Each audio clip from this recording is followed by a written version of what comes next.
So before we begin reading La Morte d'Arthur, we are going to do some notes, and I have the notes pulled up here. You will find a link to this on Google Classroom. And then to go along with the notes, I will be giving you guys some information off of this PowerPoint. So as I am talking, going over this, I want you to have the notes pulled up and you will fill in the blanks as I reveal that information to you. So let's get this started.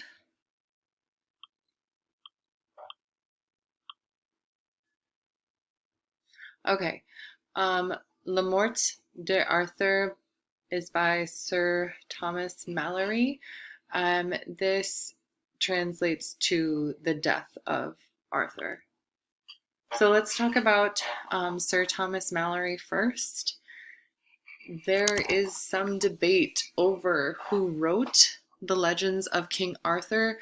The reason being that there were many men named Sir Thomas Malory during this time period, but the man who we believe to be the Sir Thomas Malory who wrote the legends of King Arthur was knighted in 1441 and served in a number of public positions, including as a member of Parliament.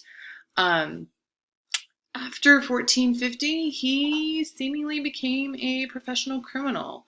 He was charged with theft, rape, a bunch of other things. Malory escaped prison twice and was pardoned several times.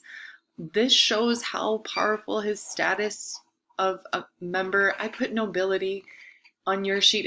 It says gentry, and actually gentry would be more correct. I can go in and correct this later, but he was a member of the gentry, so that was one step below nobility.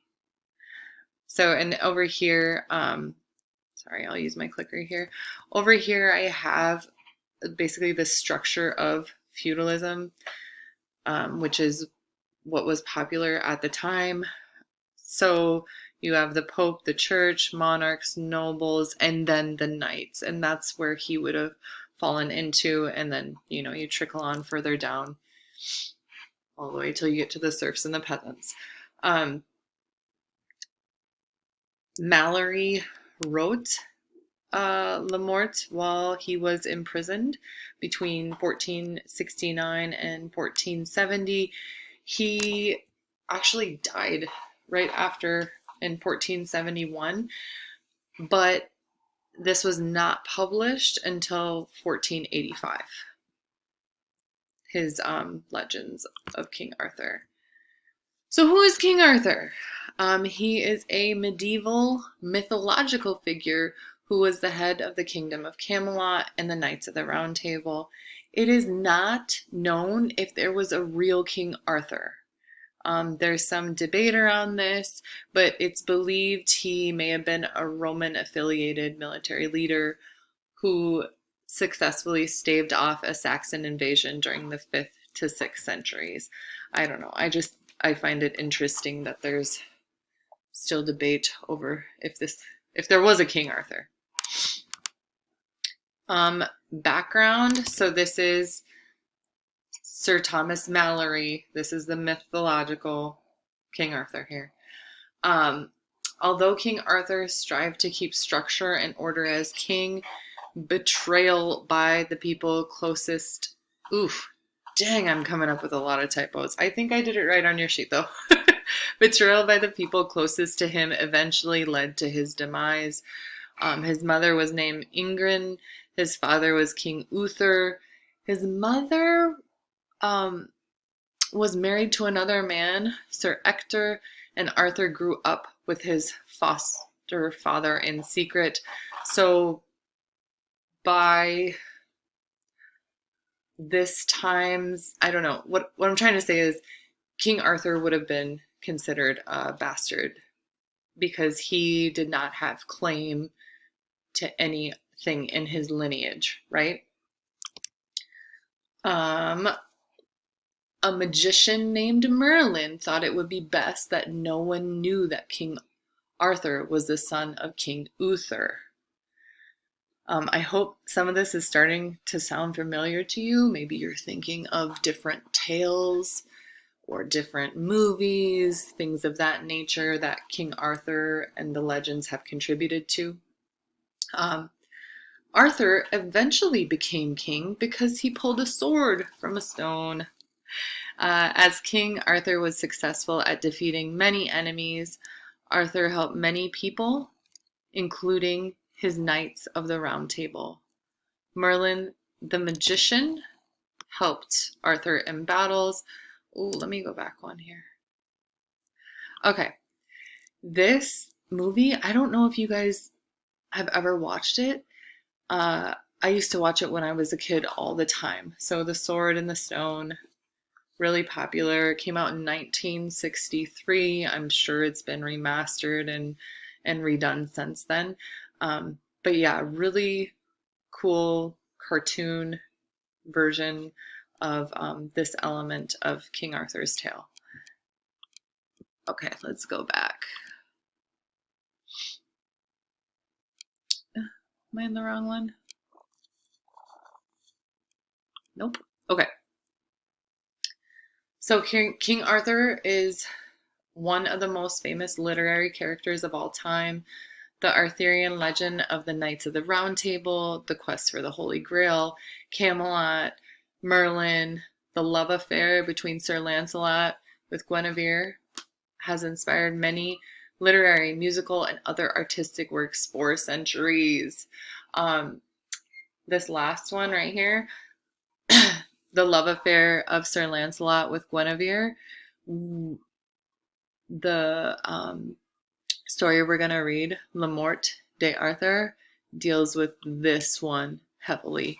Oh, keep clicking, guys. Sorry. Go back.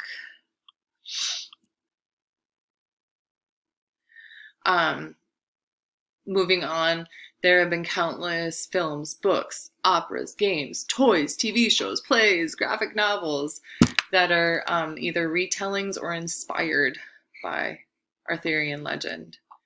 And then the legend of King Arthur developed in Europe between 1136 and 1485, and it was revived in the 19th century and remains popular to this day. And then the next slide, I kind of just looked for different movies and TV shows that have been inspired by, or maybe are King Arthurian adjacent. So this one I thought was interesting. Transformer, The Last Knight. I guess there's a character named Merlin who has some magic going on. Be honest with you, I never watched this one. Let's see, Shrek 3, or I think it's called Shrek the Third. My kids did watch that. I did not. Monty Python and the Quest for the Holy Grail. If we really start to think about it, there are some elements to this Arthurian legend that can be made into comedy, and they really went and ran with that. This is Excalibur. It was in 1985, I believe. There are a lot of big name actors in this. Lots of huge armor, clashing swords, blood, kind of a manly movie. And this one is The Last Knight, and that was in 1995, I believe. These are just some. There are so many more that were inspired by the legend of King Arthur. Okay, so let's get into Le Morte d'Arthur. One of Arthur's knights, Lancelot, falls in love with King Arthur's wife, Guinevere. Lancelot tries to resist his feelings for Guinevere by going on many quests to find the Holy Grail, but he is not able to resist the feelings of love for Guinevere, and he continues to have this affair with her. This will eventually get the ball rolling and lead to the downfall of Arthur's kingdom. King Arthur wanted to punish his wife for their affair and planned to burn his wife at the stake. Sir Lancelot ends up rescuing Guinevere and saves her from this grisly death. I kind of think that this plays out like a soap opera. Um, and we'll see a little bit of it in the section that is in your HMH book. Anyways, so where our tale begins on page 47, while rescuing Guinevere, Lancelot slays 2 knights. These 2 knights turn out to be the nephew of Sir Gawain, a favorite nephew of Arthur's. Lancelot returns Guinevere to King Arthur to be reinstated as queen. And then to appease Sir Gawain, Arthur banishes Lancelot to France. Sir Gawain still wants to enact revenge on Sir Lancelot. Okay? Let me go back over this one more time, because I had trouble or a little bit with this first one here. While rescuing Guinevere, Lancelot slays 2 knights. These 2 knights turn out to be nephews of Sir Gawain, and Sir Gawain is a favorite nephew of Arthur's. Okay, so we got some, I don't know, maybe confusing family lineage going on there. I wish maybe I could ask you guys if you guys have heard of Sir Gawain, because there's another Arthurian tale, Sir Gawain and the Green Knight, which is a great one. But I think that's all I have for you